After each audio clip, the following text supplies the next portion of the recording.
Bom, vamos lá, gente. Bom dia, boa tarde, boa noite a todos. Vamos começar nosso curso de Química Orgânica e para isso a gente vai começar vendo a introdução, uma breve introdução histórica para a gente começar a ver de fato, Química Orgânica em si, que vai ser bem importante para o terceiro ano e para os vestibulares em geral, né? Bom, então, começando, uma coisa que é bom falar seria passar pela síntese da ureia. Primeiro, a síntese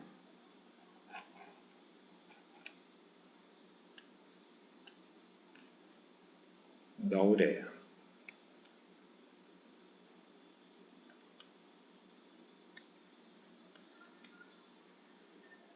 Opa, vamos lá, isso.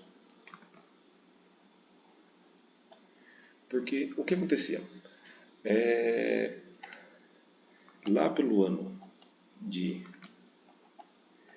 1700 e lá pelo século XIX, século XVIII, na verdade, né? Século XVIII e XIX, né?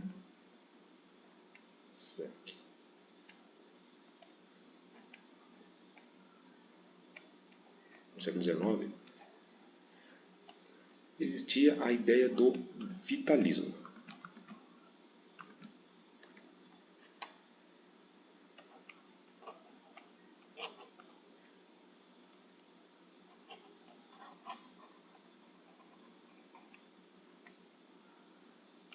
A ideia do vitalismo.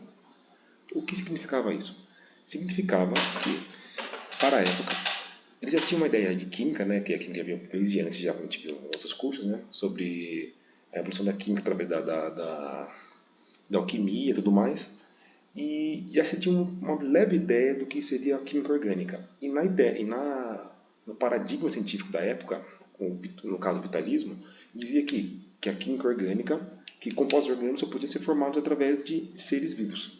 Então, era impossível você formar compostos orgânicos através de coisas inorgânicas e vice-versa. Até que, no ano de 1823,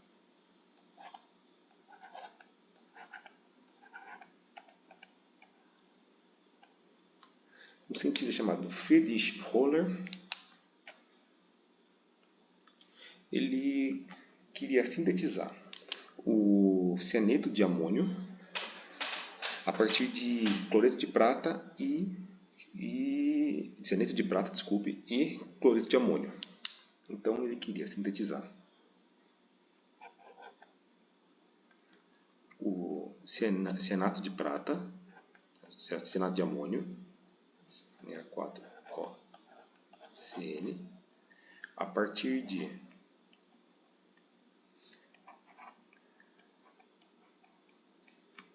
cloreto de amônio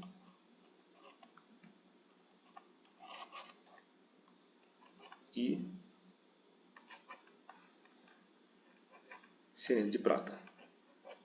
Então ele tinha esses dois reagentes, cianeto de prata e cloreto de amônio, e queria chegar no cianato de amônio. Quais foram os passos que ele fez para chegar para conseguir chegar no seu produto que ele queria chegar? O primeiro passo foi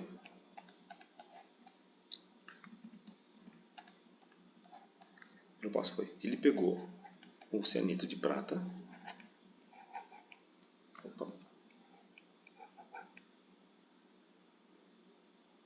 sólido, e aqueceu na presença de oxigênio.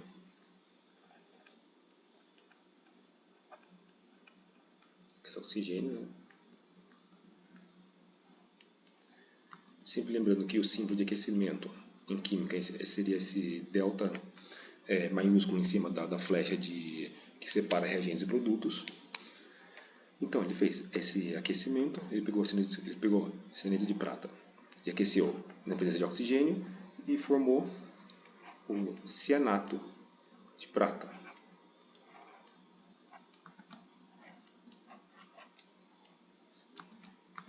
Isso, sólido também. Sempre lembrando de, como estamos falando de uma reação química, não podemos esquecer de colocar os estados físicos de cada um dos participantes. Tudo bem? Então é isso. Então, depois de produzir o cianato de prata através de partindo de cianeto de prata, ele pegou o cianato de prata, colocou em água. Então ele tinha cianato de prata, colocou em água, ou seja, no estado aquoso, misturou com uma solução aquosa também de cloreto de amônio,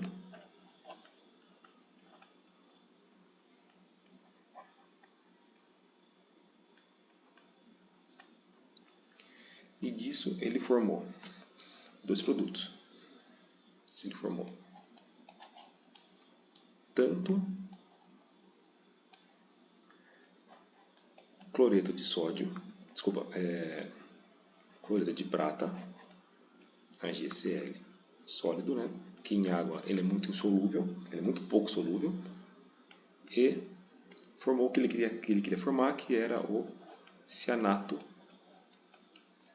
de amônio, NH4OCN. Isso aquoso.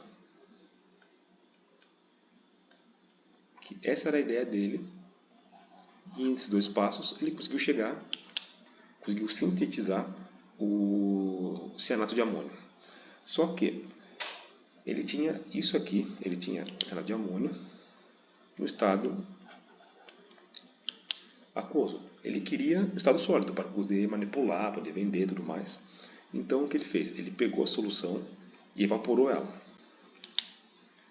Só que ao evaporar ela, ele continuou aquecendo esse produto e ele descobriu uma certa coisa bem interessante, que vou botar como passo 3. Então ele pegou cianato de amônio,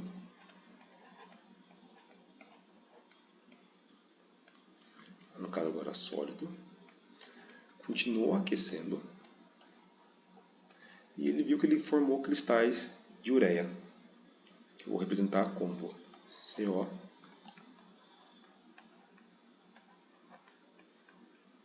NH4,2. CO NH2 sólido. Só que uma coisa que era bem interessante era que aqui colocar como ureia. Uma coisa que era bem interessante é que a ureia já se sabia que era formada, era expelida pela urina de alguns mamíferos, dentre eles os seres humanos, e então, só que no caso, ele conseguiu, o Wohler conseguiu sintetizar a ureia através de um composto inorgânico que no caso foi o cianato de amônio. Então, isso aqui conseguiu fazer com que a teoria do vitalismo fosse dada como ultrapassada pela química. Então, a ideia do vitalismo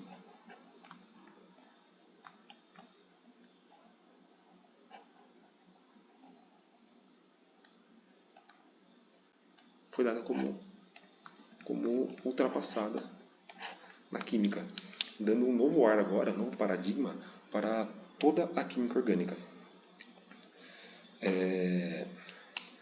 Uma coisa também que vale muito bem, que é muito interessante de se notar, é que olhando tanto a ureia como o cianato de amônio, os dois têm um átomo de carbono, um átomo de oxigênio, 2 átomos de nitrogênio e 4 átomos de hidrogênio. Bom, a fórmula química dos dois pode ser representada como uma coisa mais ou menos assim, pode ser representada dessa forma aqui, embora sejam dois compostos com propriedades físicas e químicas totalmente diferentes. Isso mais para frente nós vamos ver como isômeros.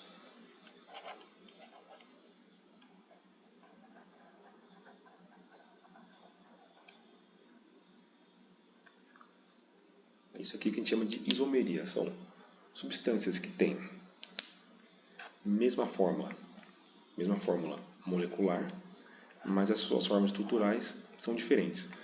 Isso vai ser uma coisa muito importante em química orgânica mais pra frente, só que estou meio que dando spoiler, então depois a gente volta e vê essa parte com mais calma, tudo bem? Mas a ideia seria essa. O importante de agora é ver que Wöhler, a ideia aqui, antes, até o século XIX, se tinha como paradigma a ideia do vitalismo na química orgânica, que dizia que compostos orgânicos só podiam ser formados através de seres vivos. Não era possível se formar compostos orgânicos através de matéria inorgânica. Só que tal teoria, tal paradigma para a química foi derrubada lá para o ano de 1823, quando Wöhler queria sintetizar o cianato de amônio através de cloreto de amônio e cianeto de prata. Ao fazer isso, ao chegar, sem querer, tipo, ele de uma forma acidental, produzir a ureia através do cianato de amônio, ele conseguiu quebrar a teoria do vitalismo, mostrando que compostos orgânicos também poderiam ser formados através de compostos inorgânicos.